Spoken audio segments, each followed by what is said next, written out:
الحمد لله نحمده ونستعينه ونستغفره ونعوذ بالله من شرور أنفسنا ومن سيئات أعمالنا من يهده الله فلا مضل له ومن يضلله فلا هادي له أشهد أن لا إله إلا الله وحده لا شريك له وأشهد أن محمدا عبده ورسوله أما بعد.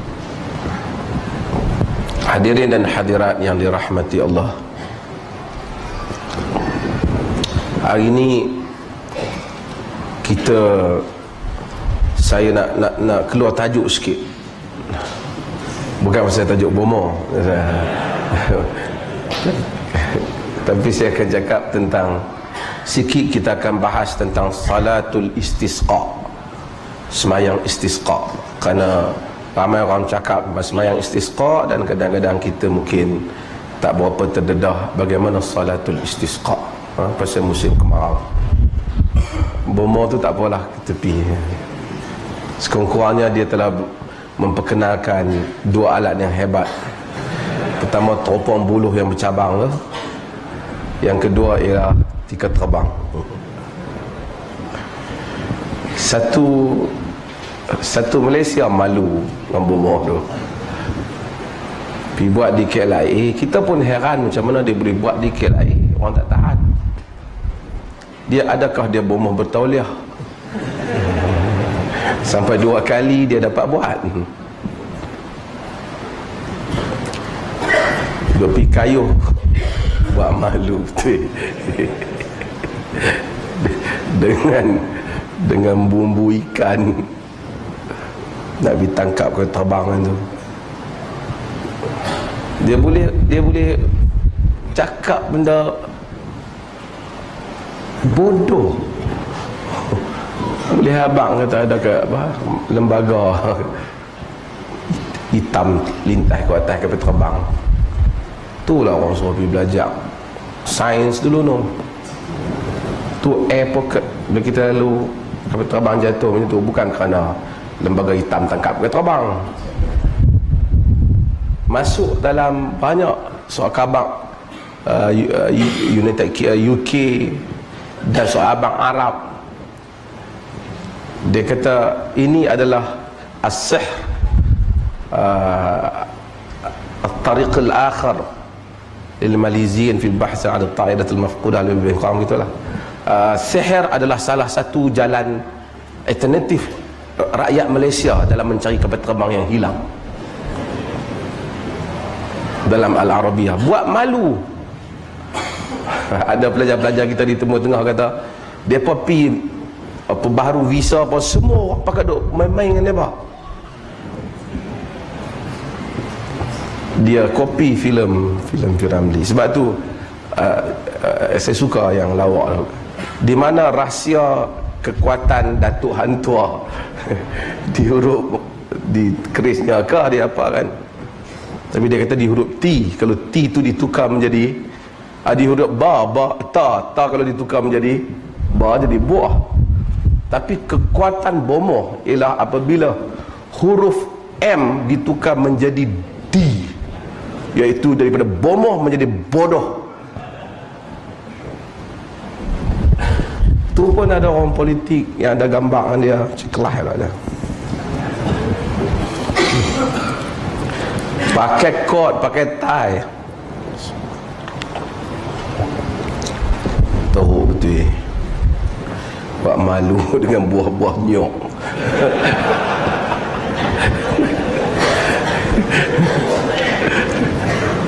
Boleh tak kemalu 3 orang mamat tu yang duduk atas tu.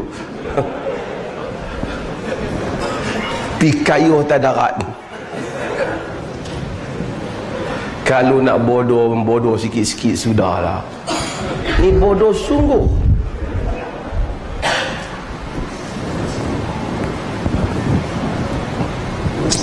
Okey, salatul istisqa. Cukup kita mengutuk umur tu. Tapi bagus juga. Saya ingat rakyat Malaysia bagus. Artinya 100% saja. Kalau tak 100% pun saya ingat 98% orang Malaysia mengutuk bomoh tu. Artinya pasaran bomo tak berlaku lah. Orang tak boleh terima. Orang dah well educated, orang dah berpendidikan, orang tak dapat terima benar-benar bodoh yang seperti ridiculous, merepek. Salatul istisqa, sembahyang istisqa. Perkataan istisqa ialah daripada perkataan suqya. Suqya maksudnya minta minum, beri minum. Istisqa maksudnya beri air. Istisqa maksud minta air, minta turunnya minuman ataupun air. Hukum salat istisqa pada umumnya ialah sunat muakkad. Sunat muakkad salat istisqa, kerana ia sabit dilakukan oleh Nabi sallallahu alaihi wasallam dan dilakukan oleh al-khulafa ar-rasyidun.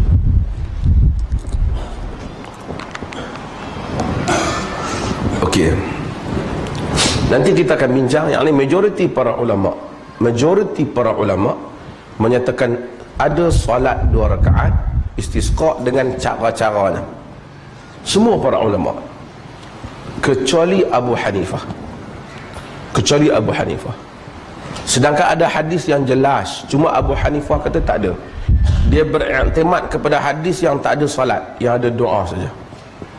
Pendapat Abu Hanifah ini ditolak oleh majoriti para ulama, bahkan tidak diterima juga pendapat dia oleh anak murid bersekanan ataupun tokoh-tokoh teras dalam mazhab Abu Hanifah, seperti Abu Yusuf dan Muhammad Hasan Al-Syaibani.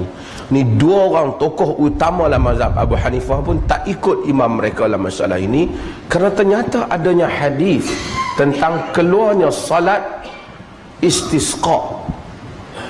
Walaupun Abu Hanifah menolak pandangan ini, menolak pandangan ini, memberikan satu makna kepada kita bahawasanya tokoh-tokoh ilmuwan, walaupun mereka macam Muhammad bin Hasan Al-Syaibani, dia merupakan tokoh utama dalam mazhab Abu Hanifah. Al-Qadhi Abu Yusuf merupakan tokoh utama dalam mazhab Abu Hanifah. Pun begitu, apabila mereka melihat imam mereka memberikan suatu pendapat yang ada dalil yang jelas tidak sama dengan pendapat itu, mereka bersama dengan dalil, tidak bersama dengan imam. Inilah yang diajar oleh agama, dan inilah yang diajar oleh tokoh-tokoh mazhab. Sehinggalah datangnya orang kemudian yang menganggap qaul di dalam mazhab bagaikan dalil yang tak, bagaikan agama yang tak boleh diubah. Sebab tu kita tengok tokoh-tokoh utama mazhab tak ada masalah. Imam An-Nawawi rahimahullah umpamanya dalam mazhab Syafi'i, banyak pandangan-pandangan dia atau beberapa yang tidak sama dengan Imam Syafi'i. Asbabul qahd wa hasbul matar.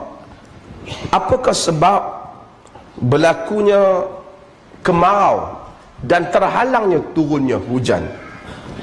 Di dalam hadis yang diriwayatkan oleh Ibnu Majah, Nabi SAW sebut daripada Abdullah bin Amr, dia kata aqbala alaina Rasulullah SAW.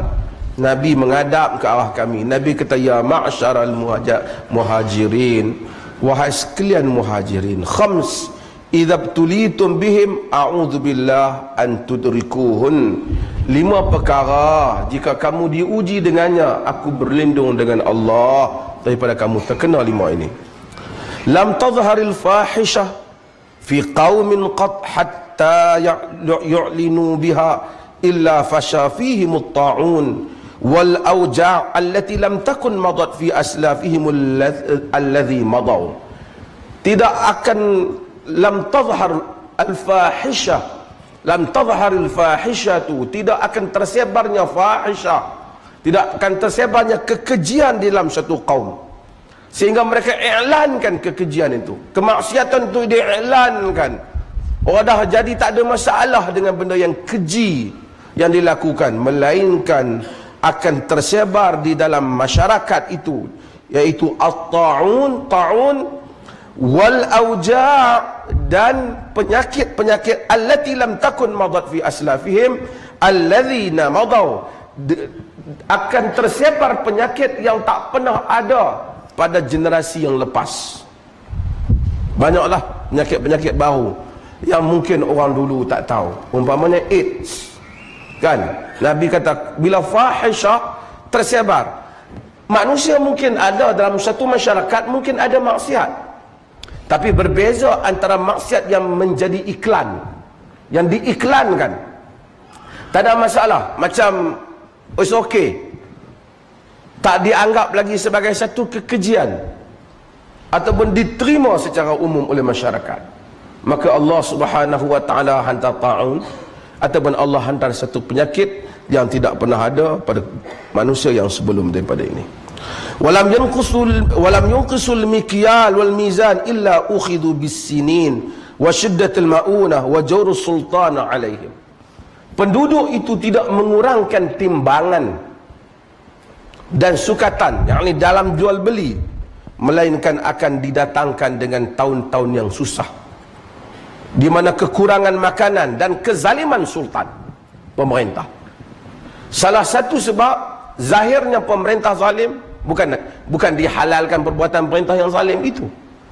Lahirnya pemerintah yang zalim di dalam satu masyarakat kerana zahirnya kezaliman masyarakat di antara satu sama lain, terutama golongan peniaga yang menipu golongan awam dengan mereka mengurangkan bekalan, timbangan dan sukatan di dalam perniagaan.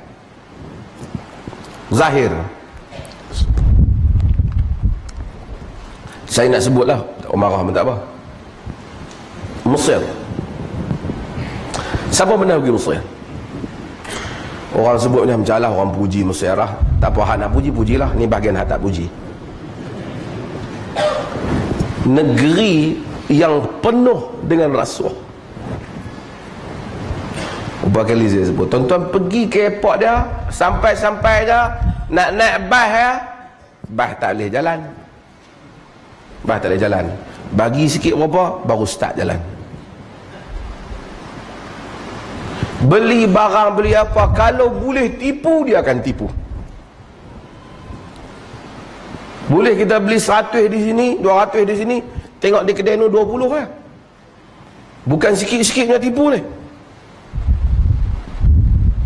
Orang kata ada orang baik, saya tak nafi ada orang baik, tapi tipu menjadi mainan.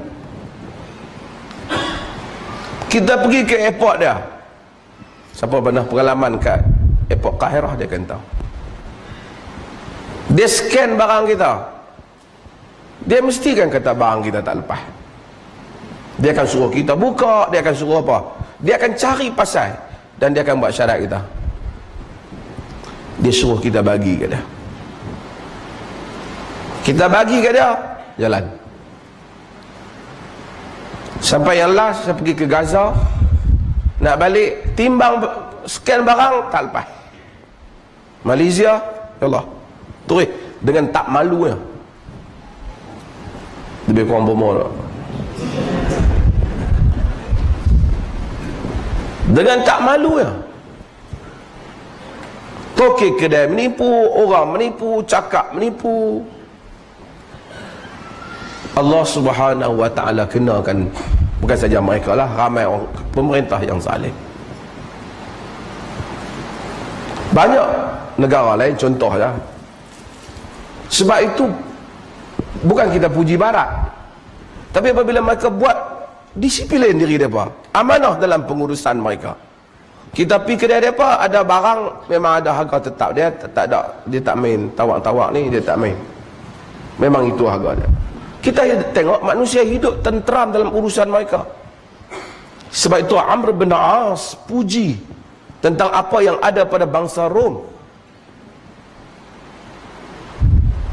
Sekalipun mereka Kristian, agama puji. Sekalipun orang tu Kristian, kalau dia adil. Sebab itu Nabi suruh sahabat pergi ke Habasyah. Nabi kata, "Idhabu ila Habasyah fa inna biha malikun, fa inna biha malikan la yuzlamu indahu ahad." Pergi ke Habasyah kerana di sana ada raja yang tidak dizalimi seseorang pun di sisinya. Raja tu Kristian tapi adil. Syekhul Islam Ibn Taymiyah rahimahullah sebut manusia boleh hidup dengan di bawah pemerintah yang adil sekalipun kafir, tapi dia tak akan boleh hidup di bawah pemerintah yang muslim tetapi zalim. Tak semayang kalau dia kafir tapi dia adil, kita nak semayang dia tak kisah, kita nak ibadat dia tak kisah. Dia perintah dengan cara yang adil, kita bergaduh dengan orang seugama dengan dia pun dia hukum dengan cara yang adil. Ugama duduk kat dia. Tapi kalau ugama duduk dia habaq saya Islam, dia bawa serban besar tapi dia zalim, apa nak buat? Dia rasuah, dia apa? Sebab tu Nabi SAW sebut telah, walam yamna'uz zakata amwalihim illa muni'ul qitr minas sama walaula bahaim lam yumtaru. Tidak mereka halang daripada membayar zakat harta mereka, melainkan dihalang daripada mereka air daripada langit. Jikalah tidak kerana binatang-binatang, haiwan-haiwan, nescaya tidak diturunkan kepada mereka hujan. Nanti kita akan tengok haiwan mengutuk manusia bila hujan tak turun. Kita bukan pasal kami, pasal hampa. Dan ini ada, dan disebut lagi ini salah satu sebab bila tak bayar harta, zakat harta, tak diturunkan hujan. Tapi kalau hujan ada juga kerana Allah rahmat kepada haiwan. Orang kata ni negeri kafir tak bayar zakat. Betul mereka tak bayar zakat, di segi hukum agama mereka tak buat. Tetapi mereka, sebahagian negeri yang bukan Islam, lebih menjamin hak orang miskin mereka daripada kita. Tuan-tuan pergi sebahagian negara-negara Europe, budak yang lahir ada dah mak dia allowance, budak, susu mereka semua disediakan. Semua orang puji orang kata orang barat bagus. Tak. Umar bin Khattab radhiyallahu an memulakan bila lahir seorang ibu, lahir anak, dia akan dapat allowance. Ini Umar punya sistem. Umar bin Khattab mula, bila dapat anak, dia akan bagi, dia akan tengok berapa banyak nak bagi kepada ibu-ibu kerana menyusukan anaknya, kerana itu membesarkan rakyat yang menjadi tanggungjawab kepada negara. Walam yanqudu ahdallaha wa rasulahu illa sallallahu alaihim aduwan min ghairihim fa akhadhu ba'da ma fi aidihim. Mereka tidak, yakni orang muslim itu, mukmin itu tidak melangkaikan perjanjian mereka dengan Allah dan Rasul, melainkan Allah akan jadikan musuh mereka menguasai mereka dan akan mengambil sebahagian yang ada di tangan mereka. Bila orang Islam tak tunaikan tanggungjawab mereka terhadap Allah dan Rasul, sebahagian daripada harta mereka diambil. Dan ini berlakulah dalam dunia Islam. Kita ada harta banyak, minyak Arab banyak. Siapa ambil minyak Arab? Arab pun tak boleh cari, tak boleh gali sendiri, bergantung pada orang, sentiasa orang ambil minyak. Gaddafi mati, dilaporkan berapa 20 bilion harta atas nama dia, US. Bayangkan, negara tu jadi harta negara, jadi harta dia, rakyat dia susah, sedangkan itu negara minyak. Akhirnya habis. Ramai ulama yang dibunuh. Orang tak berani buat apa kat Gaddafi. Bahkan ada lagi ulama yang tolong jadi dajjal dalam hal dengan menyatakan tak patut kita tegur kerajaan. Sekalipun Gaddafi dengan terang-terang. Dan penyakit tu mari, kedajalan itu sehingga ke dalam negara kita.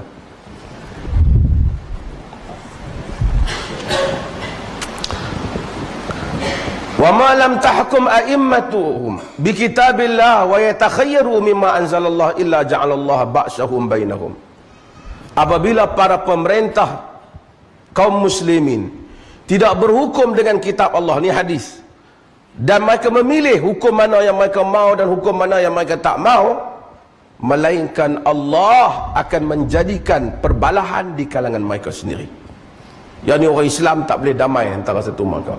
Of course, kawan ni bantah, kawan ni tak suka, kawan ni kata menyeleweng, non-stop.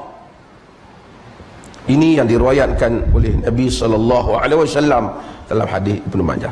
Tapi kita bukan nak cerita semua ni, kita nak cerita beberapa perkara, iaitu cerita tentang bagaimana Allah Subhanahu Wa Taala menahan hujan dan rahmat disebabkan kezaliman yang dilakukan oleh manusia. Maka dengan itu tak ada ubat kepada kemarau salah satunya melainkan dengan taubat.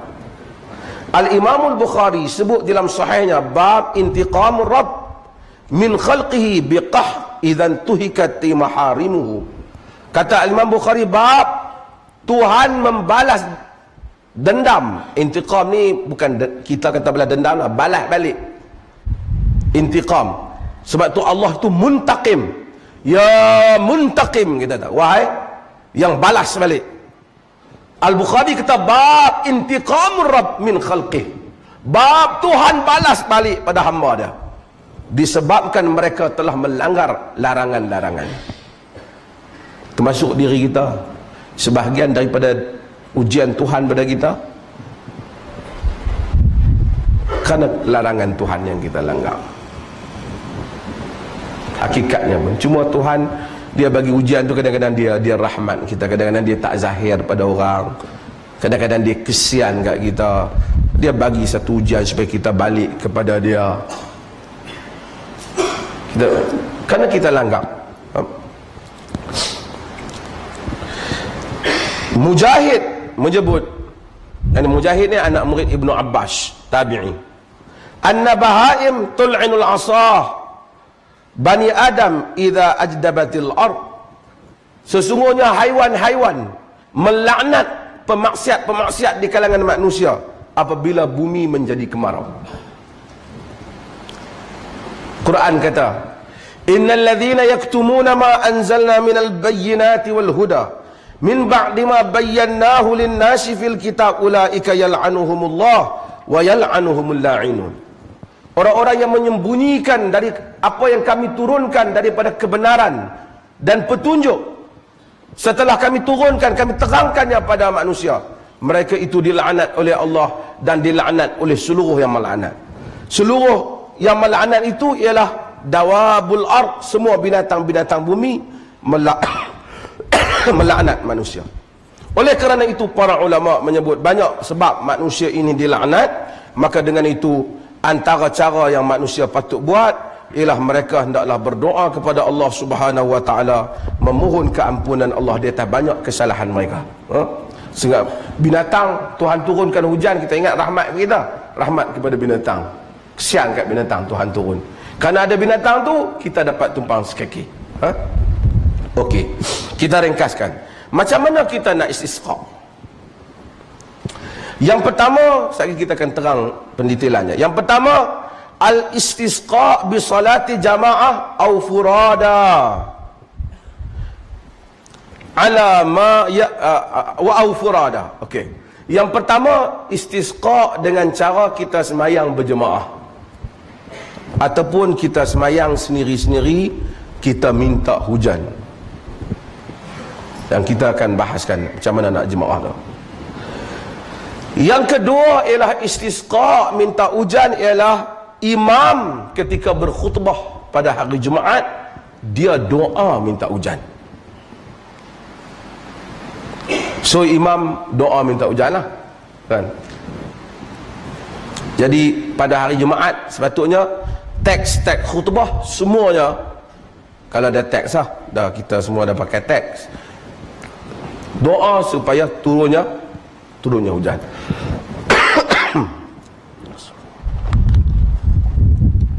Kerana hadis Anas radhiyallahu an, Anas bin Malik, dia kata asabatin nas sanah ala ahdi Nabi sallallahu alaihi wasallam.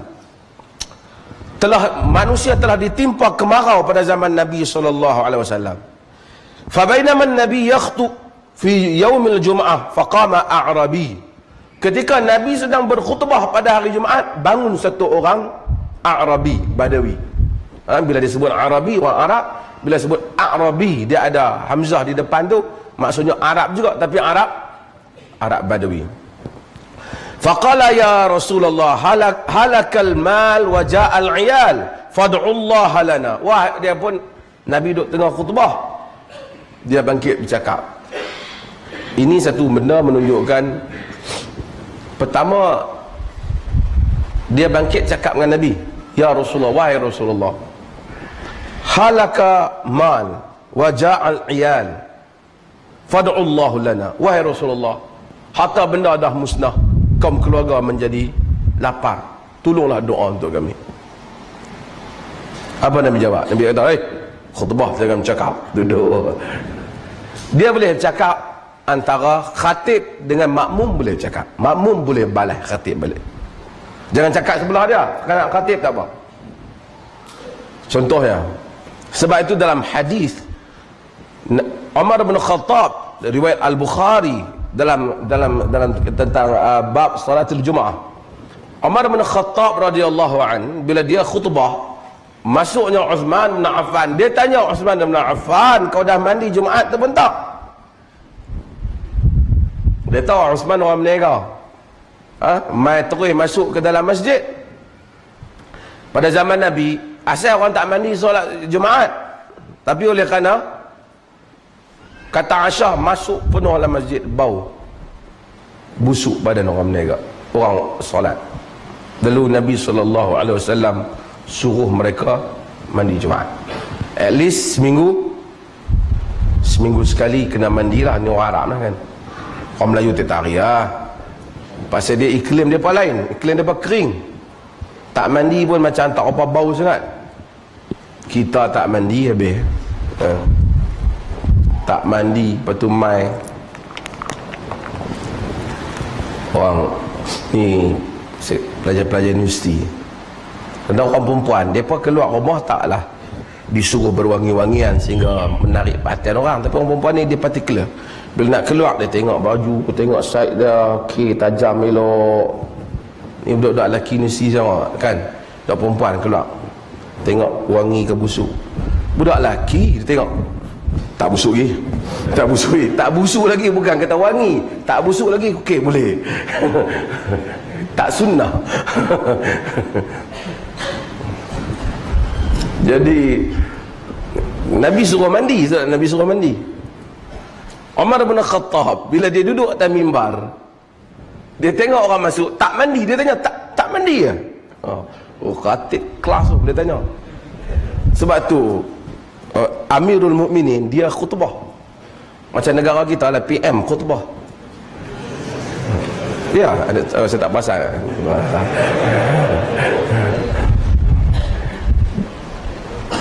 Bila dia khutbah, jadi dia bukan khatib. Khatib ni boleh duk tanya kita pula. Sambung kontrak, tak usah sambung kontrak lah. Tu khatib takut naik ketak, tengok orang, tengok duli yang maha mulia, ada duli yang maha mulia. Selamat, takut dia. Dia tak ada izzah, dia tak ada power. Ni Amirul Mukminin naik, boleh tanya, kau mandi Jumaat? Dia tak mandi. Lain kali mandi Jumaat, mai. Kata ke Osman. Tapi Osman tak keluar mandi pun. Itu menyebabkan para fuqaha menyatakan tidaklah wajib, sebab Osman kekal dalam masjid. Kekal dalam masjid. Tapi boleh, artinya kalau khatib tanya kita, kita boleh jawab. Nabi ketika berkhutbah, Nabi boleh tanya, kamu masuk Sulaik al-Ghatafani, Nabi tanya, kamu salat 2 rakaat lagi? Duduk tadi. Dia kata tak. Nabi kata, kum salli raka'atain atau farka' raka'atain, bangun dan salat 2 rakaat. Tu khatib kan. Ni khatib budak nak jatuh dalam kolah pun duk khutbah apa tak tahu.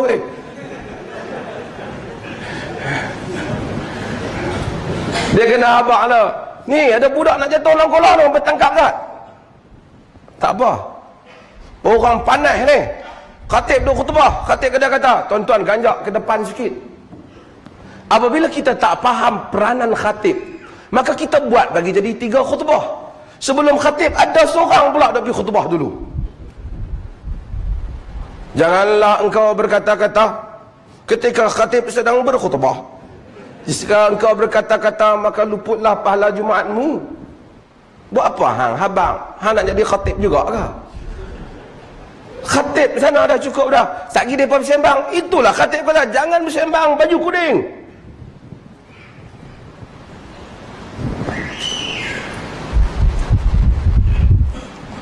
Kalau khatib tanya, dia boleh jawab. Dan kalau dia nak kena khatib pun boleh. Boleh tak kalau tengah khatib duk khutbah, satu orang panggil, bangun, khatib, doa suruh turun hujan. Boleh. Tak batal pahala dia. Dia cakap dengan khatib. Kalau dia habang kat Tok Bilal, tolong habang kat khatib tak? Tak mau. Dia habang turun ke khatib. Han duduk situ. Ini satu lagi kan. Agama ajak lelaki jadi lelaki. Dia ada keberanian. Ni pelajar universiti banyak. Kalau duduk kelas takut ni. Bila orang tanya aja semua kosong. Tunjuk. Saya kira lah siapa duduk belakang kena tanya. Depan tak kena. Okey. Dia bangun. Dia kata, farafa'a Rasulullah sallallahu alaihi wasallam yadai. Nabi pun angkat tangan dia. Allahumma aghithna, Allahumma aghithna, Allahumma aghithna. Ya Allah, hujankan kami. Ya Allah, hujankan kami. Hujankan kami. Di dalam hadis yang diriwayatkan oleh Imam Muslim, khutbah Jumaat Nabi tak angkat tangan masa doa.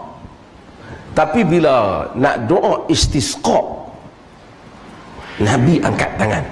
Maksudnya kalau ada orang minta doa supaya turun hujan, Nabi angkat tangan. Dan kita akan tengok hadis-hadis nanti, Nabi ni kata Anas tak angkat tangan melainkan dalam istisqa. Bukan maksud tak angkat tangan tu tak angkat tangan langsung. Tak angkat tangan macam mana angkat dalam istisqa, sehingga sahabat akan nampak putih ketiak Nabi. Angkat sungguh bila nak minta turunnya hujan. Demikianlah apabila khatib nak berdoa minta turunnya hujan ketika berkhutbah, minta supaya diturunkan hujan. Qala Anas, wala wallahi ma nara fi sama' min sahab wala qaz'a wala syai'an wala bainana wa baina sal' min baitin wala dar. Kata Anas, kami tak tengok pun masa tu di langit awan pun tak ada, tumpuk-tumpuk awan pun tak ada, apa pun tak ada, tak ada apa antara bukit dengan rumah dan yang ada, tak ada apalah di Madinah tu, sekitar Madinah awan apa-apa. Fatala'at min wara'i sahab mislu turas. Tiba-tiba awan datang bagaikan dengan turas ni, asas perisai-perisai yang diguna, tumpuk-tumpuk, awan pun datang, maka awan pun turun. Falamma tawassatis sama intasharat summa amtarat. Tiba-tiba apabila awan tu datang sampai dekat-dekat Madinah, tengah-tengah Madinah, dia pun turun dan hujan pun turun. Nabi doa turun hujan. Dan dalam sebahagian tuan-tuan boleh tengok dalam banyak YouTube zaman ni, ramai orang solat istisqa, tengah-tengah solat hujan turun. Allah Subhanahu wa taala merahmati sebahagian daripada doa hamba-hambanya.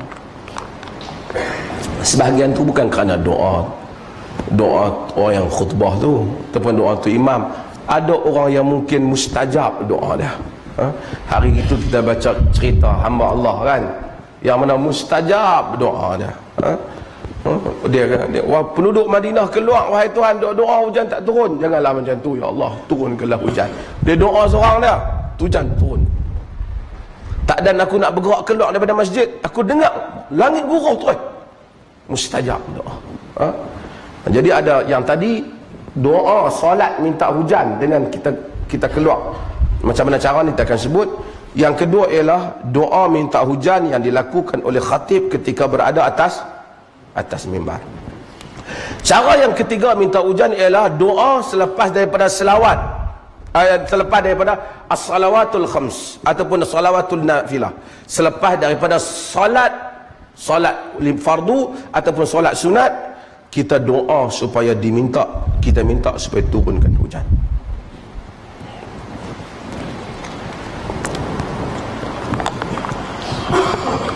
Okey, macam mana nak solat yang minta? Kata Al-Imam Ibn Qayyim, anna Nabi SAW istasqa ala wujuh. Nabi ni minta turun hujan atas upacara. Yaumul Jum'ah alal mimbar, hari Jumaat atas mimbar, yang tadi yang kita sebut. Yang kedua, annahu wa'ada an-nas yauman yakhrujuna fihi ila al-musalla fa kharaja ila al-musalla fastasqa fastaqbala qiblah wa hawwala ridaahu wa shalla rak'atain. Yang kedua ialah Nabi SAW, dia janji, dia minta semua orang supaya keluar pergi ke padang. Keluar pergi ke padang pada satu hari yang ditetapkan. Semua orang keluar, kemudian Nabi akan minta supaya turun hujan. Doa. Nabi SAW bila dia khutbah, dalam khutbah Jumaat, kalau orang minta suruh turun hujan, Nabi doa. Nabi menghadap kepada orang ramai. Tapi apabila Nabi nak doa minta hujan, pada salat minta hujan, Nabi tak menghadap orang ramai. Nabi pusing diri dia menghadap ke arah kiblat. Dan Nabi SAW akan berdoa, dan Nabi akan memusing rida Nabi, selendang yang Nabi pakai, apa saja Nabi pakai, Nabi akan pusing supaya menandakan bahawasanya minta tafaul, minta mudah-mudahan dipusingkan juga keadaan, sebagai tanda isyaratlah kesungguhan manusia, insan minta sungguh-sungguh pada Allah Subhanahu wa taala. Kadang-kadang ada masa Nabi SAW minta duduk di dalam masjid, Nabi angkat tangan berdoa supaya Allahumma asqina ghaisan mughisan mari'a, ya Allah turunlah kepada kami hujan, yang mana hujan ni hujan yang bermanfaat, yang baik, yang memberikan, yang meliputi kami semua. Dia hujan sampai banjir pun tak mau juga. Maka Nabi SAW doa, ajilan ghaira rais, cepat-cepat jangan dilewatkan hujan, nafi'an ghaira dhar, bermanfaat jangan bagi mudarat. Ini Nabi SAW lakukan. Okey, sekarang kita belajar bagaimana adab untuk buat sembahyang istisqa. Okey, yang pertama, apabila berlakunya musim kemarau, apa yang perlu manusia buat? Balik kepada Allah Subhanahu wa taala. Minta doa pada Allah, minta ampun pada Allah. Manusia semua patutnya sekarang ni kerajaan dah minta supaya rakyat semua memohon keampunan kepada Allah supaya diturunkan hujan kepada kita. Kemudian pemerintah juga kena buat macam tu. Umar bin Abdul Aziz apabila berlaku kemarau pada zamannya, Umar bin Abdul Aziz pernah tulis surat kepada Maimun bin Mahran. Maimun bin Mahran ni ulama salaf. Dia tulis surat kepada semua negeri-negeri supaya keluar untuk sembahyang istisqa. Kemudian Umar kata, man istata'a an yasum wa yatasaddaq falyaf'al. Siapa yang mampu untuk berpuasa dan bersedekah, lakukan. Ini salah satu lagi. Bila kita nak doa-doa yang penting, yang kita rasa kita dalam kesusahan, kita buat benda yang Tuhan suka. Satunya kita puasa pada hari kita nak doa. Yang keduanya ialah kita bersedekah. Dua benda yang susah, yang mendekatkan orang dengan Tuhan, dengan Allah Azza wa Jalla. Kemudian kata Umar Abdul Aziz, karena Allah kata qad aflaha man tazakka wa dzakara asma rabbih fasalla. Beruntunglah orang yang tazakka, yang membersihkan dirinya, dan apabila dia ingatkan Tuhannya, dia pun salat. Kemudian Umar bin Abdul kata, wa qulu kama qala abawakum, maka kamu sebutlah kepada mana kedua bapa kamu sebut. Bila dah rasa balak dah mai, sebut Rabbana zalamna anfusana wa illam taghfir lana wa tarhamna lanakunanna minal khasirin. Ini adat orang yang adab hamba yang buat dosa dengan Tuhan. Wahai Tuhan kami telah zalim diri kami. Kalau engkau tak kesian dan rahmat kami, nescaya kami termasuk di kalangan orang yang rugi. Bila kita buat dosa dengan Tuhan, kita anak Adam. Anak Adam macam bapa kita Adam. Tak kata aku ni sejak hidup 30 tahun tak pernah buat dosa apa. Jangan duk belagak macam tu. Semua hamba Allah buat dosa. kecil besar, sama ada dosa pada anggota yang zahir atau dosa pada hati dan perasaannya yang sangka buruk dengan Allah, ataupun sombong dan takabur yang sebagainya, jauh lebih besar daripada dosa daripada anggota yang zahir. Adam buat dosa, dia bapa kita, dia lebih pada kita. Kita tak pernah duduk di syurga Tuhan berdialog terus dengan Tuhan. Adam pernah, dia bapa kita. Kalau dia yang pernah membuat silap, kita padan. Bukan kena padan, memang tak pelik lah kalau kita silap.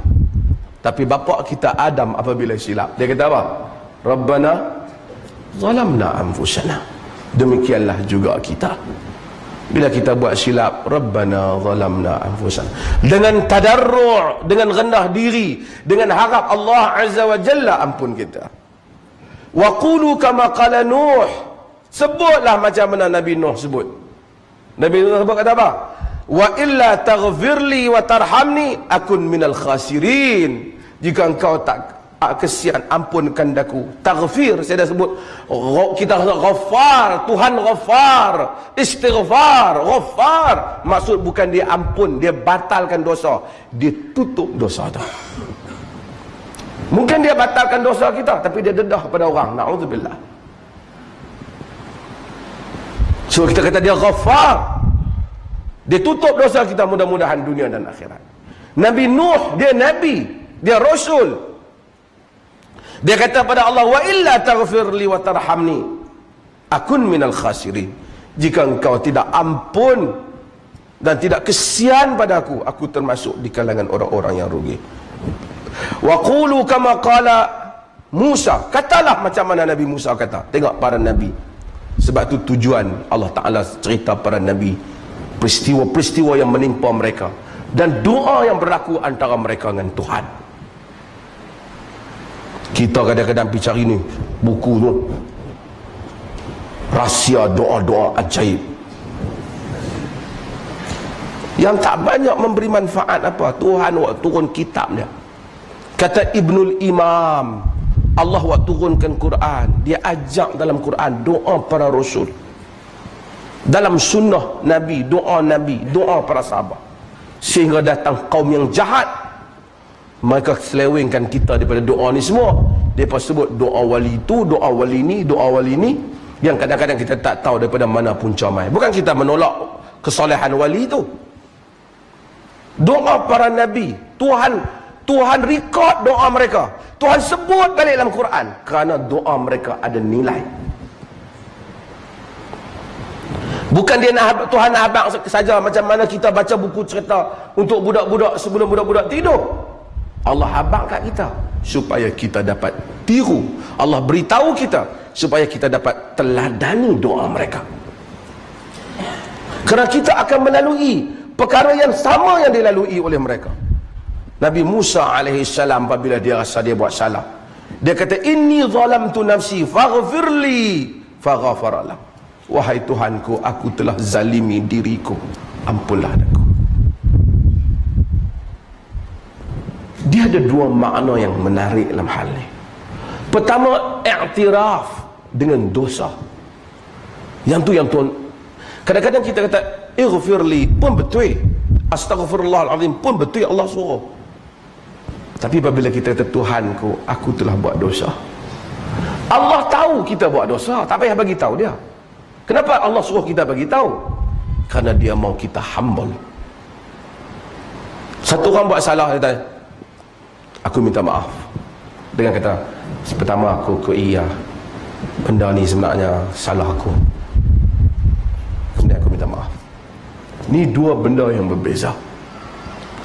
Sebab itu bila kita sayyidul istighfar, kita kata apa? Abu'u laka bi ni'matika alayya wa abu'u bi dhanbi faghfirli. Aku mengaku banyaknya nikmatmu padaku, dan aku mengaku juga dengan dosaku. Faghfirli, ampunkanlah aku. Perkataan ampun tu datang last. Yang depan tu semua akui kesalahan dan kelemahan diri. Nabi Musa alaihissalam kata, inni zalamtu nafsi, wahai Tuhan, aku zalim diriku sendiri. faghfirli, ampunlah aku. Tuhan kata apa? Terus tanya, faghfaralah, Tuhan ampunkan dia. Tuhan ampunkan dia. Innahu huwal ghafurur rahim. Wa qulu kama qala Yunus. Kata Umar bin Aziz, ini surat khalifah kepada rakyat. Macam surat PM tu hantar kepada kita. Ini surat khalifah kepada rakyat. Dia suruh rakyat dia doa macam Adam, dia suruh rakyat dia doa macam Nuh, dia suruh rakyat dia doa macam Musa. Kemudian dia kata doalah macam mana, katalah macam mana Nabi Yunus alaihi salam kata. Apa Nabi Yunus kata?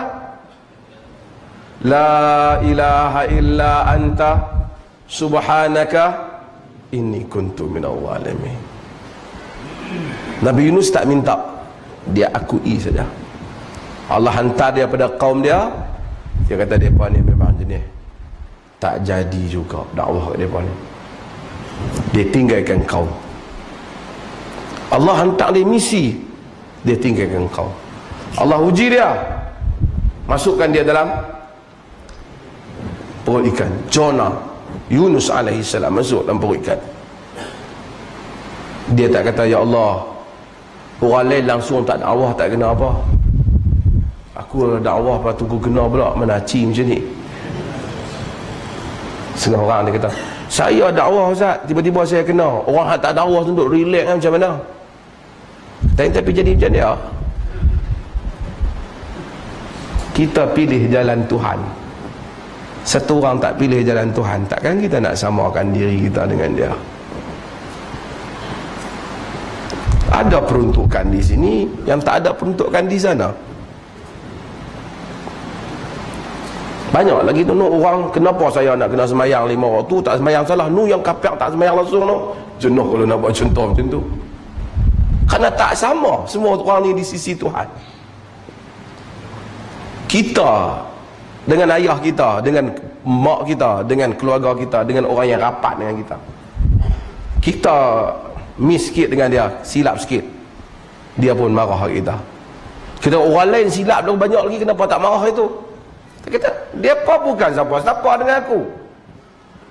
Macam itulah Allah. Walillahi masalul a'la. Allah bukan bandingan. Tapi nak dipaham bahawasanya orang yang dekat dengan Allah, Allah tak bagi layanan macam orang yang jauh dengan dia. Kerana ada kedudukan di sisi dia.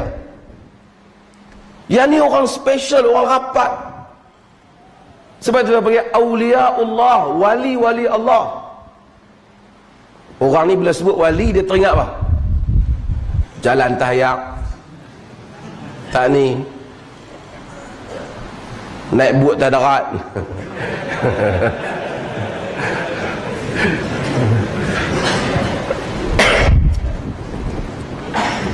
Wali-wali Allah, orang yang rapat dengan Allah. Sebab tu kita wali nak terjemah, tapi English terjemah friends of Allah. Orang yang rapat dengan Allah. Orang yang rapat dengan Allah Azza wa Jalla. Nabi Yunus alaihi salam, apabila dia buat benda tu, Allah, dia tahu dia salah. Bahkan dalam cerita Israiliyat, sekali orang apa? Undi nama dia naik, orang tak mau tahu dia, kesian dia. Banyak kali dia kata 2-3 kali nama dia kata sebenarnya memang aku tahu benda ni memang maksudnya aku. Dia terjun, ikan telan dia, tapi dia sebut satu, la ilaha illa anta, tidak ada ilah melainkan engkau. Ini dah nilai insan. Dia berbeza dengan nilai manusia yang fasik. Manusia yang fasik, bila Tuhan uji dia, dia keluh kesah. Semua orang bila kena ujian Tuhan, dia akan rasa beban, betul. Tapi dia tak akan persalahkan Tuhan. Takkan ada dalam hati dia, aku ni duk semayang macam mana, duk doa pun tak jadi kau, Tuhan duk buat macam ni kat aku. Dia macam simpan benda tu dalam hati dia dengan Tuhan. Ini orang yang ada su'uzzan, sangka buruk dia dengan Tuhan. Tapi Nabi Yunus alaihi salam, Tuhan rakamkan perkataan dia kerana dia adalah manifestasi, adalah perlambangan daripada seorang hamba yang hatinya benar-benar mengenal Tuhannya. Bila dia kenal semua benda ni, ujian yang besar kepada dia di atas kesalahan yang dia lakukan, dia kata apa? La ilaha illa anta, tidak ada ilah melainkan engkau. Sekali lagi dia tauhidkan Tuhan dia, dia tauhidkan Allah. Tidak ada yang berhak diabdikan diri melainkan engkau. Subhanak, maha suci engkau. Maksud apa yang berlaku di segala kekurangan, kesilapan ni? Aku. Adapun engkau maha suci, tak mungkin hukuman kau silap, tak mungkin ada tindakanmu yang salah. Subhanak, maha suci engkau daripada segala kekurangan. Subhanak, inni kuntu minadh zalimin, sesungguhnya aku ini benar-benar termasuk di kalangan orang yang zalim. Yang zalim itu aku. Nabi Yunus tak minta apa-apa kat Tuhan.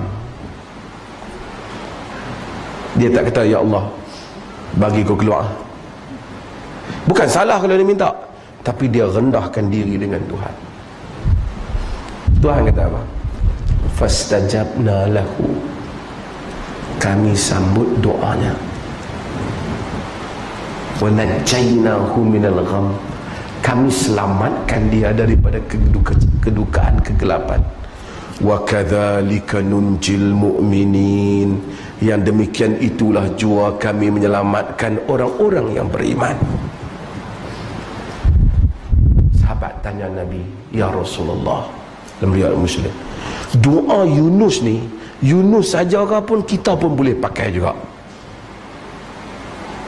Nabi kata, Allah kata, demikian kami selamatkan Yunus, dan demikian kami selamatkan orang-orang yang beriman. Maka Nabi kata, tak ada satu orang Muslim dalam kesusahan apa-apa, dia kata, la ilaha illa anta subhanaka inni kuntu minadh zalimin, melainkan Allah selamatkan dia.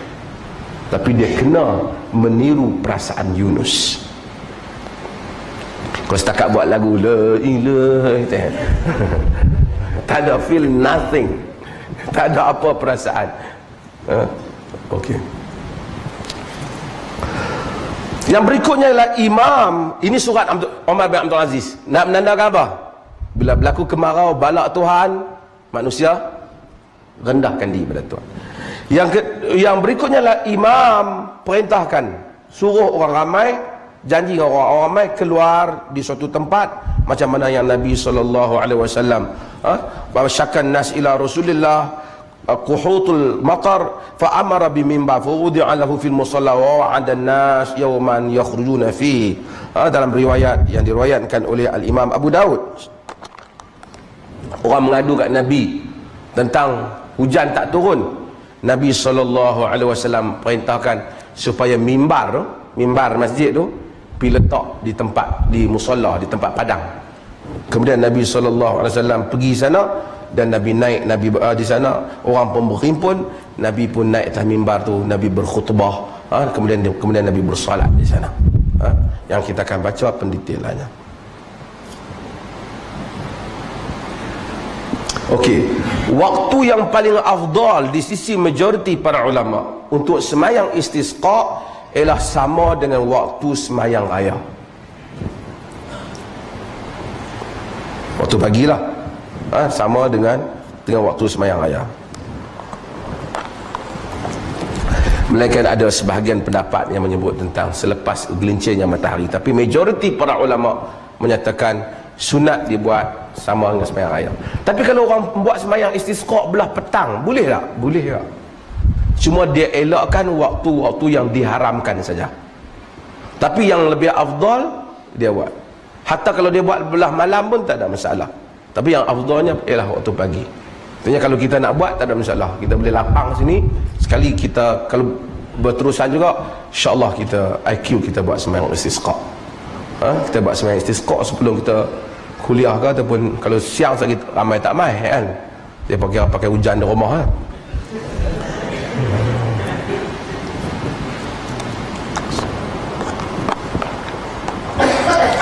Nabi SAW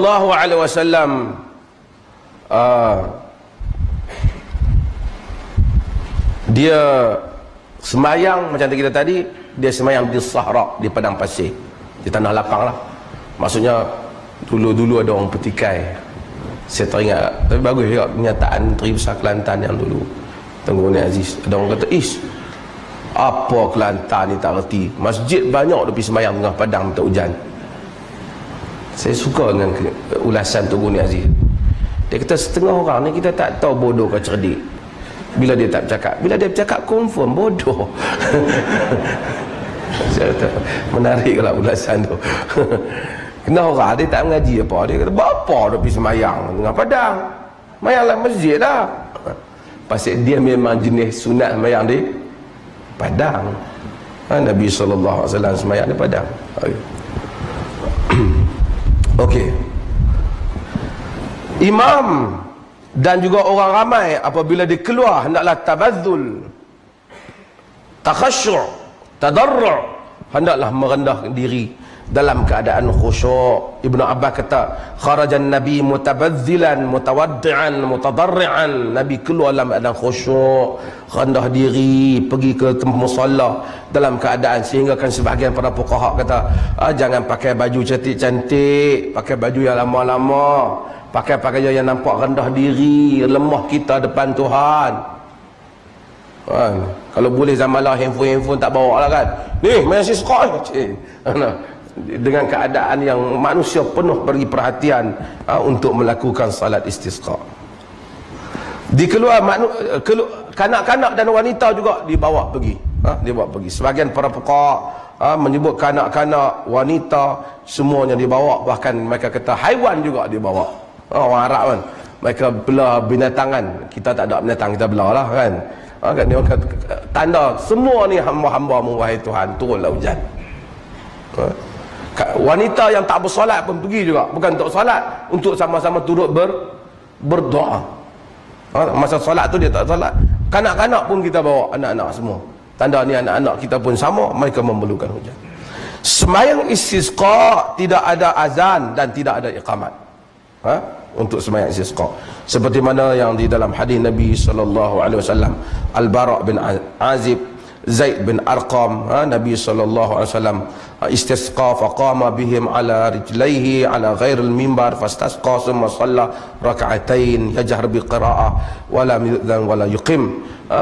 Dia kata Nabi SAW, Nabi telah minta istisqa, Nabi bahkan Nabi khutbah tak ada. Dalam riwayat yang sebagai riwayat Nabi tak mimbar pun tak ada. Nabi khutbah, Nabi minta turun hujan, Nabi semayang 2 rakaat, Nabi yajhar bil qiraah, Nabi baca qiraat dengan jahar. Maksudnya walaupun siang pagi tu baca macam mana semayang raya, kita semayang baca jahar lah, kita baca jelas, imam baca jelas dan makmum dengar. Tidak ada azan dan tidak ada iqamah, tidak ada azan, tidak ada iqamah. Satu lagi istisqa, boleh istisqa dengan doa orang-orang saleh. Kita jumpa orang saleh, kita suruh dia berdoa. Orang saleh bukan bomo, orang saleh suruh berdoa. Nabi SAW dia berdoa. Orang bila hujan tak hujan, orang suruh Nabi SAW berdoa. Pada zaman Umar bin Khattab radhiyallahu an, Nabi dah tak ada.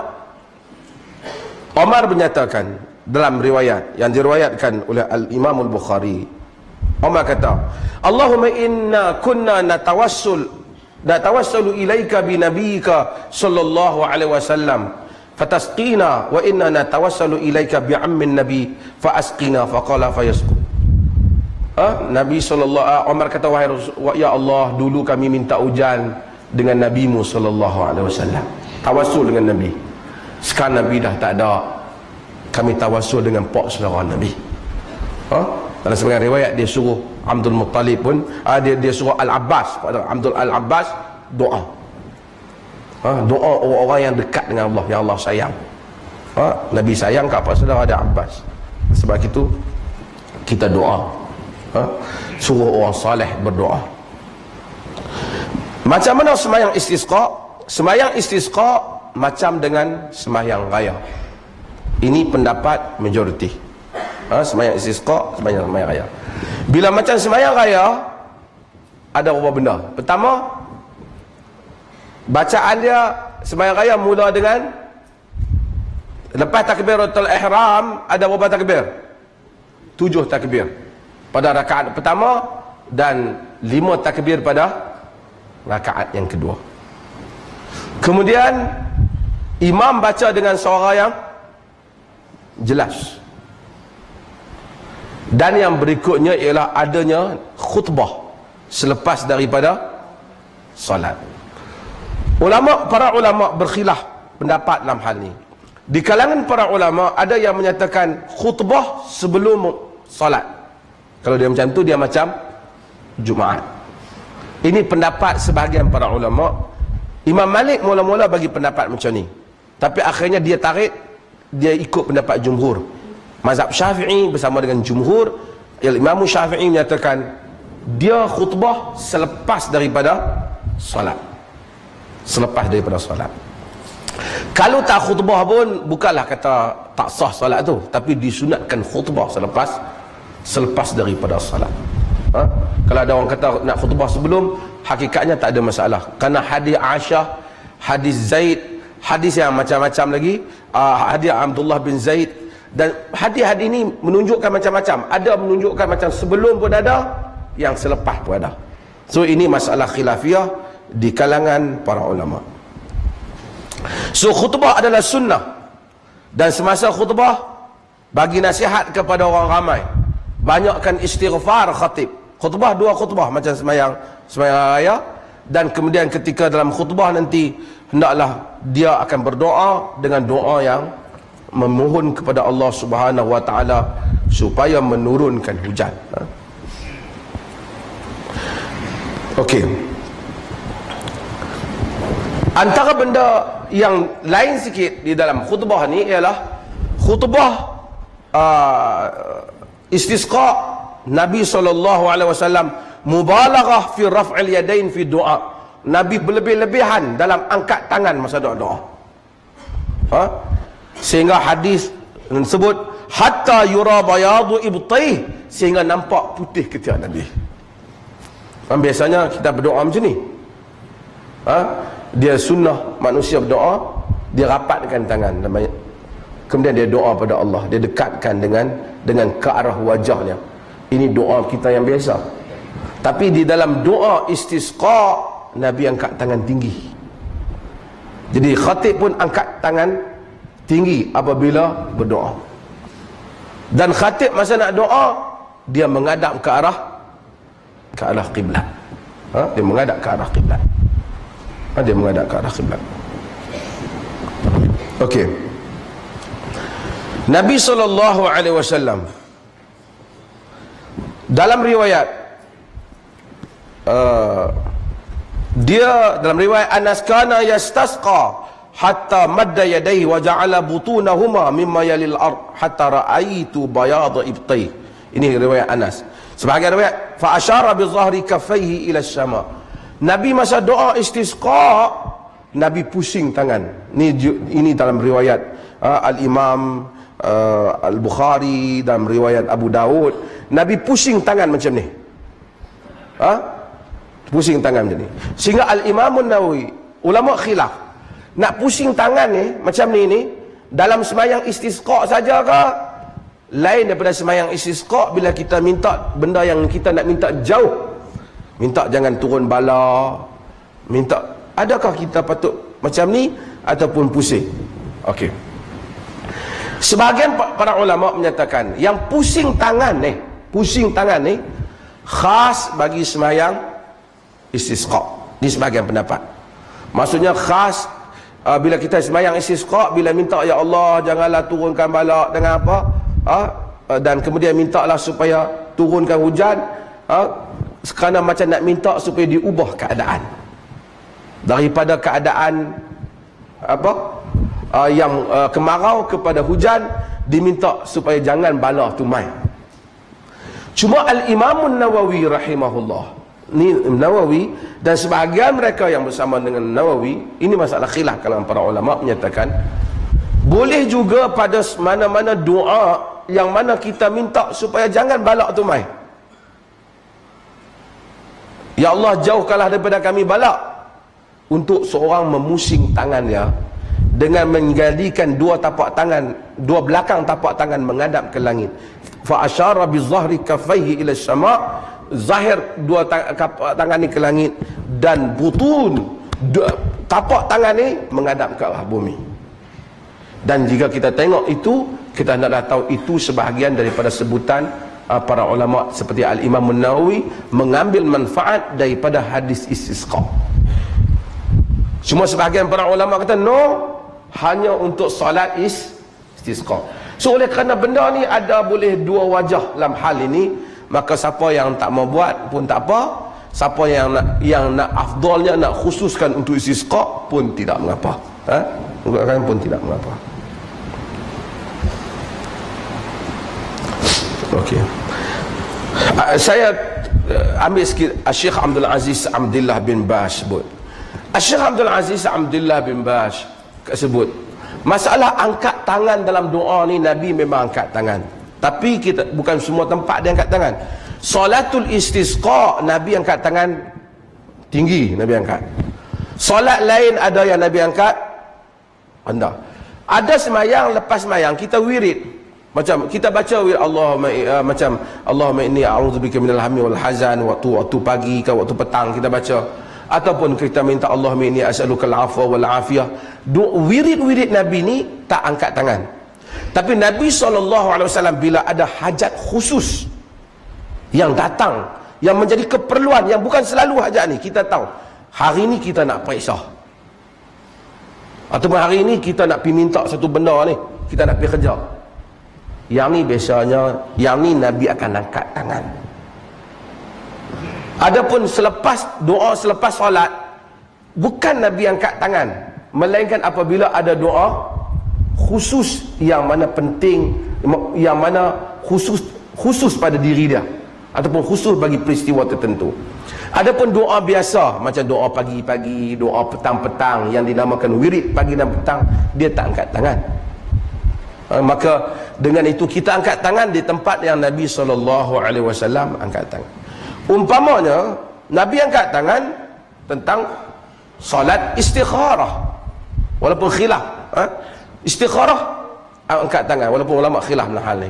Ibn Taymiyah kata doa istikharah ni masukkan di dalam tasyahud, masukkan di dalam tasyahud, tapi ia khusus, maka dia kata dia orang istimbat menyatakan manusia angkat tangan dalam hal itu. Yang lain, masa sujud Nabi doa tak angkat tangan, tak payahlah sambil sujud kita angkat pula doa macam ni, kena doa qunut dalam witir Nabi SAW angkat tangan, maka kita pun angkat tangan. Dan adakah disunatkan kita sapu wajah selepas berdoa? Ni nak kita pergi pada ni. Hadis tentang sapu wajah dia dhaifkan oleh sebahagian para ulama, tapi jika kita lihat himpunan keseluruhannya, bolehlah dianggap hadis ini pergi ke kedudukan hasan. Maka selepas kita berdoa, maka tidak mengapa untuk seseorang menyapu wajahnya, macam seakan-akan, kata Al-Hafidh Ibn Hajar, maka seakan-akan macam kita minta keberkatan doa tu berikan kepada kita. Nanti kita kata Allah tahu, memang Allah tahu, tapi Allah suruh kita buat ritual, maksudnya ada benda yang manusia buat. Macam Nabi pusing tangan, kan? Buat apa pusing? Kita memang Nabi pusing pakaian Nabi SAW. Buat apa pusing? Kerana nak memberikan isyarat bahawanya apa yang kita mau tu bersungguh-sungguh, bukan sekadar perkataan, perbuatan pun kita zahirkan, nak minta sungguh supaya Allah ini menerima dan mengubah keadaan. Maka disunatkan apabila kita ketika orang salat, berdoa, ketika istisqa, menghadap ke arah kiblat dan memustarkan, kalau dia bawa selendang lah, kalau kawan tu ada bawa baju, dia ada selendang dia, maksudnya dia ada sebai kain ni, macam orang Arab dia sebai kerana musim sejuk dan seumpamanya, dia ubah, dia tukar selendang dia, bagi yang ni patah balik, supaya nampak macam nak minta tukar keadaan, kerana yang demikian itu dilakukan oleh Nabi sallallahu alaihi wasallam. Ada beberapa doa lagi, perkara lagi berhubung dengan hujan, cuma saya nak sebut satu dua kerana nak buka pada sesi soal jawab. Antara benda lagi yang disebut oleh Al-Imam Ibn Qayyim, banyaklah, tapi salah satu benda yang selalu kita sebut ialah hujan. Bila hujan turun, ni lama hujan tak turun ni, hujan hak mai nak turun ni rahmat. Al-Imam Ibn Qayyim rahimahullah menyatakan bahawasanya ia adalah waktu yang mustajab doa. Sebab itu bila kalau kita tengok hujan turun ni, hujan rahmat turun ni, tanda rahmat Tuhan turun, maka kita pun ambil kesempatan berdoa kepada Allah ketika itu. Kerana ketika sedang diturunkan rahmat, maka doa juga mustajab. Wallahu ta'ala alam. Ada soalan?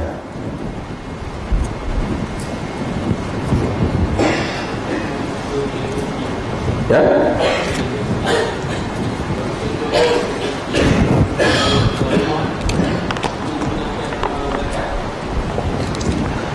Dia panggil malul mustafad. Apabila kita memperolehi satu harta yang banyak sekaligus, kita dapat, misalnya kita dapat 60,000 ataupun 100,000 KWSP kita, mal mustafad, kita keluarkan 2.5 daripada itu. Kita tak dapat lagi, kita tak keluarkan, sehingga pasti dia menjadi milik kita. Pihak kerajaan keluarkan, dia terus ke bank.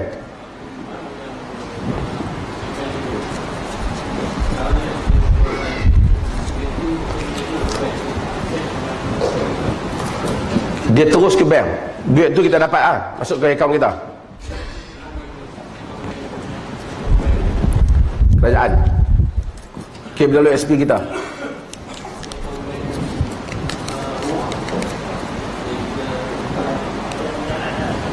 Oh, pinjam rumah, anda kata pinjaman. Wang itu kalau jadi milik kita, tersimpan, yang milik kita, dia dapat sekaligus, itu kita bayar zakat mal mustafad. Yang mana tak datang kepada kita, yang masih lagi duduk dalam, kita tak bayar, sehingga ia datang menjadi milik kita. Bolehkah jamak antara Jumaat dan Asar? Ada nas kata asalnya Jumaat, asalnya orang yang bermusafir pada hari Jumaat, orang yang bermusafir, dia tidak wajib bersolat Jumaat, tidak wajib bersolat Jumaat. Dia solat lah, dia solat zuhur jamak, dia tak wajib, dia boleh qasar dan dia boleh jamak. Boleh ataupun tak dia solat Jumaat? Boleh solat Jumaat, la syak, memang boleh dia solat Jumaat. Dan ada riwayat pun di rumah As'ad bin Zurarah Nabi solat dan seumpama. Okey, bolehkah kita musafir pada hari Jumaat? Kan nanti orang kata kalau dah pagi Jumaat tak boleh musafir. Di dalam qaul mazhab Syafi'i disebut qaul kata tak bermusafir sebelum daripada terbit fajar. namun Allah Ta'ala alam, hadis yang berkaitan diriwayatkan oleh Darqutni, dan hadis ini ada inqita'. Inqita' ni macam terputus sedikit, maka dia tidak kuat untuk menjadi dalil. Maka dengan itu secara umumnya pendapat yang kita pilih dalam hal ini ialah seseorang boleh bermusafir pada hari Jumaat, dengan syarat sebelum masuknya waktu Jumaat lah. Dengan dia kata nanti dulu bang Jumaat masuk, jom kita musafir, atau pangai sangat lah kan. Kalau kita nak ni, kita keluar awal supaya nampak kita bukan nak lari daripada kewajipan Jumaat. Selagi waktu Jumaat tak masuk, dia boleh. Ini pada qaul yang kita pegang dalam hal ini. Apabila dia bermusafir, kemudian dia boleh semayang zuhur dan asar secara jamak dan secara qasar. Pada ni soalan kan rakaman. Okey, berikutnya ialah katakanlah dia pergi singgah pi semayang Jumaat. Dia singgah semayang Jumaat. Bila dia singgah semayang Jumaat, ada boleh tak lepas semayang Jumaat, sekali dia nak berjalan ni, dia nak semayang asar? Ulama-ulama khilaf dalam masalah ini. Sebahagian para ulama seperti Syekh Muhammad Saleh Ibn Utsaimin, dia kata tak boleh, kerana tak ada contoh dan tak ada qiyas dalam soal ibadat hal ni. Sebahagian mereka kata boleh, kerana tujuan jamak dan qasar ialah nak memudahkan hamba-hamba Tuhan yang bermusafir. Mengapa pula hamba Allah yang telah buat satu benda yang bagus, iaitu dia buat apa? Dia sembahyang Jumaat, dia pergi dengar khutbah, tiba-tiba dia hilang peruntukan pula. Okey, kalau tanya pendapat saya lah, wallahu a'lam lah, saya setuju pendapat yang kata boleh. Tapi kalau kita takut macam ada dua kaul nak keluar daripada khilaf, senang lah. Masa tu imam sembahyang Jumaat, kita niat sembahyang Zuhur 2 rakaat juga. Lepas tu kita sembahyang Asar 2 rakaat. Tapi kedua-duanya kalau begitu tetap boleh jamak. Kalau dia niat sembahyang Zuhur, dia boleh jamak. Kalau tanya saya, kalau dia sembahyang Jumaat pun dia boleh jamak.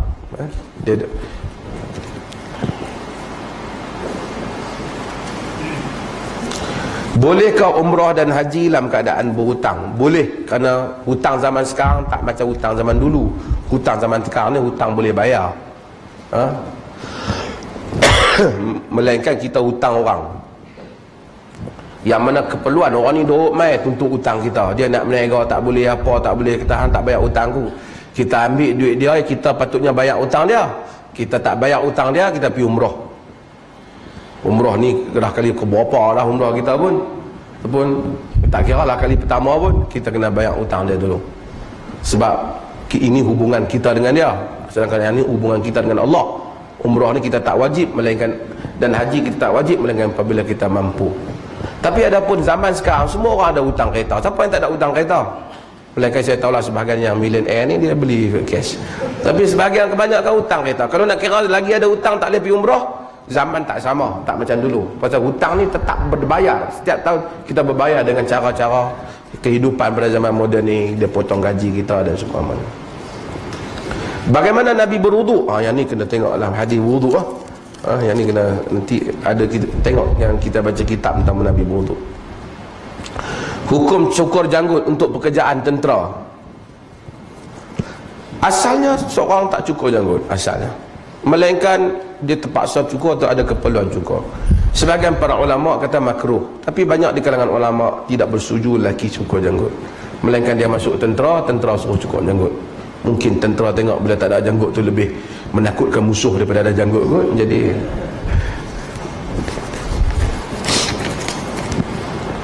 masa tentera laut ada janggut, ada elang janggut ni.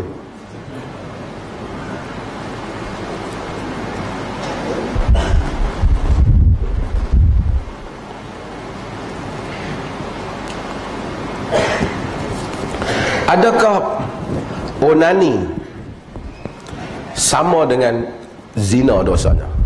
Onani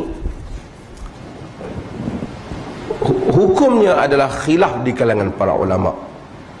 Sebahagian para ulama mengharamkan onani, kerana dianggap sebagai melakukan, dianggap sebagai zina, asghar, zina kecil. Kerana kemaluan ni hanya untuk isteri dan hamba-hamba yang dimiliki secara halal. Sebagian mereka kata tidak, mengapa? Kerana ia sama seperti seorang yang meludah kahak ataupun meludah-ludah dia. Khilaf dalam masalah ini, yang asalnya seorang tidak boleh melakukannya. Ulama yang melarang juga memberikan fatwa bahawasanya, melainkan seorang itu dia tak mampu kahwin, dia bimbang kalau sekiranya dia tak melakukan onani, dia terjatuh di dalam zina, maka dia diberi kelonggaran. Kesimpulannya, adakah dosa onani sama dengan zina? Tak samalah. Zina di zina, dosa besar. Onani ialah dosa yang khilaf di kalangan para ulama. Dan jika dilakukan untuk mengelakkan zina kerana dia tak mampu mengawal dirinya, diharuskan oleh sebahagian para sarjana.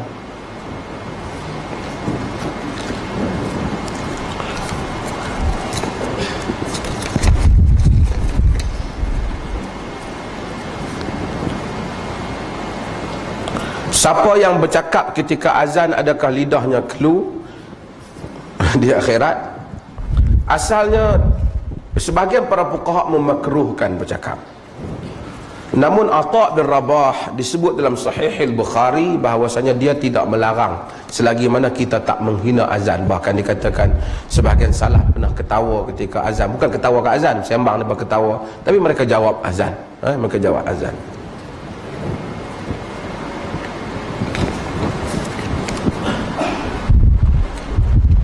Bagaimana solat istisqa seorang, tadi kita dah tanya, dah cerita dah. Seorang diri ke ramai-ramai, berjamaah, dan boleh juga bersendirian. Kalau dah tak ada siapa, kita nak balik sembahyang, kita rasa hujan tak turun, kita pun sembahyang 2 rakaat, minta Tuhan turunkan hujan. Boleh tak? Termasuk dalam istisqa.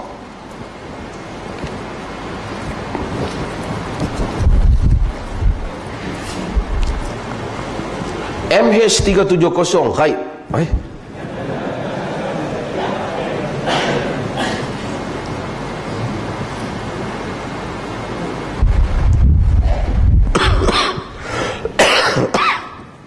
Kita tak tahu dia ghaib ke apa. Kita tahu dia hilang, tak jumpa.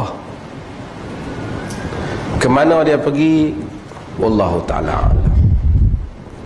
Orang tanya, kita tak nafi, tapi kita tak mau buat spekulasi yang orang ni, ada orang bila dia dengar sikit tapi dia boleh pergi kembang yang bukan-bukan, kan? Yang pertama dia hilang, kita doa supaya dia muncul balik lah. Dia hilang ni berapa banyak andaian orang pakai buat. Saya setengah orang kata kerajaan Malaysia teruk cari tak jumpa. Saya tak apa setuju. Bukan kerajaan Malaysia cari, semua kerajaan pakai cari ni. Tapi kalau kata ada kawan ni jawab macam ni, kawan ni jawab macam ni pengarah ni pergi kata macam ni, yang ni nampak macam tak bersedia, nampak macam kelang kabut, hak tu kita boleh bersetuju. Yang tu kita pun minta ramai orang kritik supaya mereka kena steady sikit antarabangsa, kritik cara kita jawab. Tapi nak kata Malaysia cari tak jumpa, semua Perancis cari, Amerika cari, tak jumpa. Terpaksalah, sehingga daripada menggunakan alat yang canggih, sehinggakan kepada bubuikan.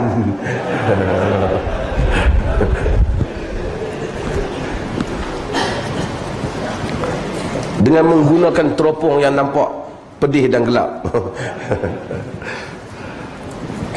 Cari tak jumpa. Dan tak pelik, Perancis pernah hilang. Tapi Perancis 4 hari jumpa dia punya bahagian dia, cuma the whole kapal terbang tu tak jumpa. Yang ni tak jumpa langsung. Dan berbagai andaian masih boleh berlaku. Dunia ni luas. Ini menunjukkan teknologi manusia pun tidak sehebat mana dibandingkan bumi Tuhan ni. Bukan ikut-ikutnya, bukan luas mana dunia ni. Tak kira alam semesta ni, baru lautnya tu pun manusia teknologi manusia cari tak jumpa. Kalau kita pergi cerita hak jin nak sorok apa, kacau lah kan. Orang tanya saya, kemungkinan lah. Ada pada zaman Sayyidina Umar bin Khattab, ada satu orang hilang. Beberapa tahun kemudian dia muncul. Dia katakan, dia bagi tahu Umar bahawasanya dia dicuri oleh jin. Dan kemudian jin tu berperang. Kabilah jin yang menang satu lagi itu telah membebaskan dia, dan dia balik kepada alam manusia. Dan Nabi SAW pun apabila berjumpa dengan jin, Nabi tak benarkan sahabat datang masuk. Nabi pergi dan Nabi hilang. Tapi tak apalah, benda tu biarlah cerita macam tu. Lagi semua benda hilang, jin. Kata bang hilang, jin. Jadi yang ni kita tak mau, kan? Jadi kita biar cari, kan?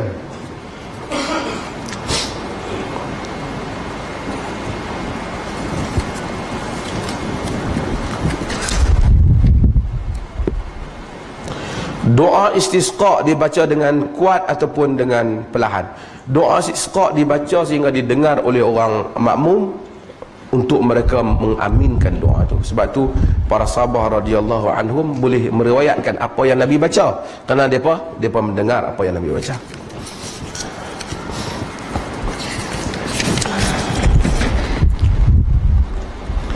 Bolehkah solat duha ditunaikan secara berjemaah? Duha tidak ditunaikan secara berjemaah. Duha ditunaikan secara bersendirian.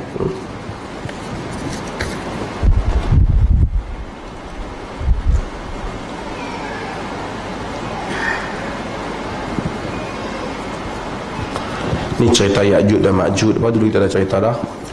Adakah Ya'juj dan Ma'juj curi kapal terbang?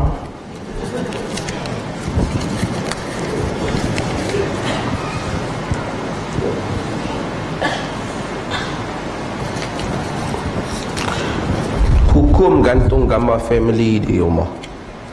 Asalnya, walaupun ada khilaf dalam hal ini, asalnya Muslim dia mengelakkan apa-apa saja objek ataupun apa-apa saja gambaran yang macam ada unsur membesarkan orang lain selain daripada Allah Azza wa Jalla. Kita tak sembah, tapi macam di rumah kita tu banyak sangat macam pembesar-pembesar. Kalau kita letak dalam album, letak di bawah, tak nampak macam dia diangkat, nampak dia macam kenangan. Tapi bila diletak di dinding, nampak macam dia diangkat. Unsur itu yang nak dielakkan. Kerana Muslim dia tak nampak, dia tidak membesarkan. Sebab itu asal yang tak dibenarkan digantung-gantung lansir pada zaman Nabi, ada gambar dan seumpamanya, supaya tidak ada unsur membesarkan selain daripada Allah Azza wa Jalla.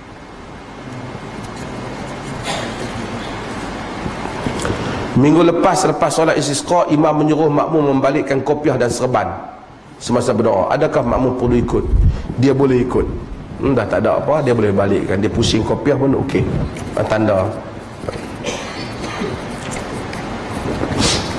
Ada soalan?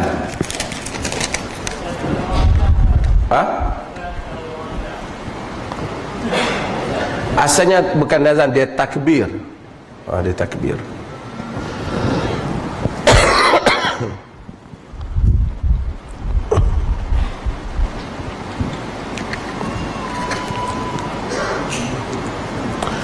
Apakah Allah ampunkan dosa jika kita tak sengaja melakukan dosa? Bukan kata tak sengaja, yang sengaja pun dia ampun jika orang bertaubat. Salat sunat subuh perlu baca Fatihah atau boleh baca surah lain?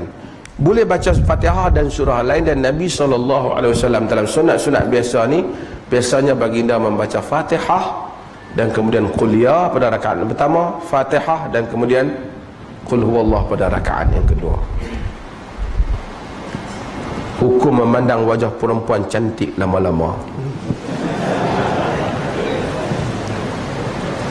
Asalnya seorang tidak pandang wajah perempuan melainkan dengan keperluan. Dengan keperluan. Tidak keperluan, tidak dipandang wajah perempuan. Wa qulil mu'minina yaghudduna min absarihim, kata kepada orang mukmin supaya menundukkan pandangan mereka. Macam mana dengan bacaan Fatihah kuat orang sebelah kita? Ini pun satu orang yang terlebih belajar tajwid. Bismillah, alhamdulillah, kacau. Kita kata dia ni lekat tulang apa? Hari tu duk baca elok. Bismillahirrahmanirrahim, alhamdulillahirabbil alamin. Pipi kelas tajwid. Bismillahirrahmanirrahim, dia duk sebut gaya nak baca, duk teringat ustaz dia kata ha pedas, ha pedas. Ini bahasa, saya kata Arab ada kau cakap terlebih Arab kena Arab lah dah kita. Bismillahirrahmanirrahim, alhamdulillahirabbil alamin. Tak payah sampai nak bunyi macam lekat itik makan dedak Bukan kata tak boleh baca tajwid, memang pergi mengaji tajwid, tapi tajwid mengelokkan sebutan. Ha dengan ha tak ada perbezaan langsung, tak boleh lah. Alhamdulillah, bukan alhamdulillah, kan? Bukan dudil alamin, alhamdulillahi Rabbil alamin. Kadang-kadang orang kata itu betul lah, Rabbil Alamin, Ar-Rahmanir Rahim. Elok-elok baca, tapi tak sampai orang sebelah ganggu. Kalau kita dah sampai tak boleh baca sampai orang sebelah ganggu, pegang qaul mazhab yang kata berpada dengan bacaan imam pada rakaat pertama yang kedua.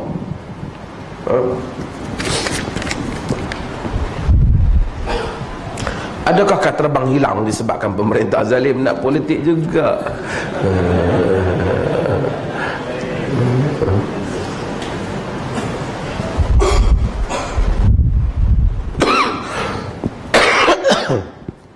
Sorry, kad terbang hilang ni macam-macam. Kita pun boleh hilang barang kita. Ujian Tuhan. Adakah disunatkan? Tu apa dia tu?